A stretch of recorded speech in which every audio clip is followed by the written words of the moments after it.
Hi there, I'm just going to use this Microsoft Excel spreadsheet just to show you how you can easily access means and standard deviation from data.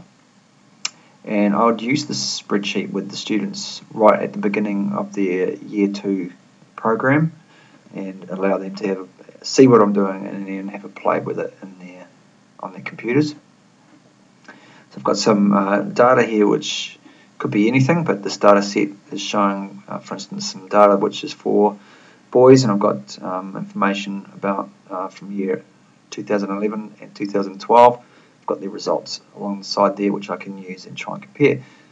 So I'm trying to find the mean of the data in the first instance, and a good, quick, easy way to do that is to highlight the data that you are wanting to get the mean for.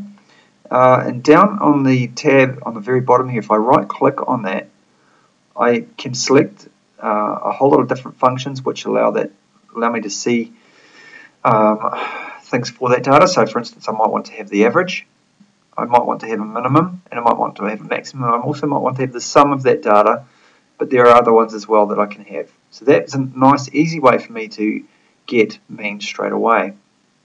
I'll just click away from that again. So I can see that the mean, for instance, for that data that I've highlighted is 2548, and I can easily stick that into that column there. Another way that I can do the mean, however, of course, is to use a formula. So if I've clicked on that, I'll click on function. It gives me a whole tab of different functions here. It happens to have given me some here, so I want to have the average of that data, so I'll click OK on that. I need to know the data set that I'm going to use there. I'll click up the top and take it to the bottom of that data set, and we go OK, and we have the same number 2548. So let's just see whether that is the same as before. I'm pretty certain it is, and there we go. So we've got an average. If I want to copy that, I could take a copy of that. We'll see if it'll copy across. So I go Control C on that. I can put it over here. It may not work because I don't have any data there, so I might need to redo that formula, but we'll just see what happens. Put it into there. Now it hasn't averaged that across more data than I wanted, so I'll need to change that and adjust that data set there. So I can click up in the formula area and redo the formula space, just like that, and then go enter. It's the same as what it was before anyway. So I'll just highlight that, and I can compare that to the one that's over here. It's the same. The next feature that we want to look at is the standard deviation. Standard deviation is the spread of the data about that mean point. So it does a calculation where it looks at how far above and how far below that mean point, which we have there, 2548, and how far above and how far below that the spread of the data is. And so we're doing that with the raw data.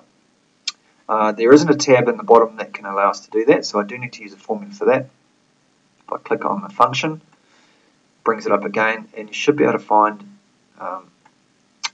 the function there. It is there, but if you have a look, probably want statistical. You select statistical, scroll down until you've got standard deviation, and standard deviation will do it for us.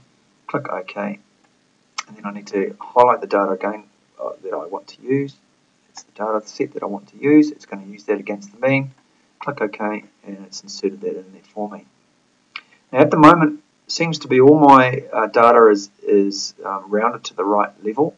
That's not always the case. If I want to adjust the data set so that it recognizes the level of accuracy that my data is in, if I right click on a cell or any cell, group of cells, I can do this for any group of cells. Right click on those group of cells, format those cells. I'm looking at the number, and I can change the decimal places that are set for that, so I can make it 2 if I want to, if that's what the measurement of that was 2. Now my mean and standard deviations need to match that. Again, highlight those, format those cells, and I can increase the number of decimal places for that to match. So there we go. Alright, so of course the measurements in the first instance is what matters, and it seems that the data set was not measured to that accuracy, so I wouldn't encourage a person to have done that with their data just so that they get what appears to be more accurate information in these areas here. So I hope that is helpful for you.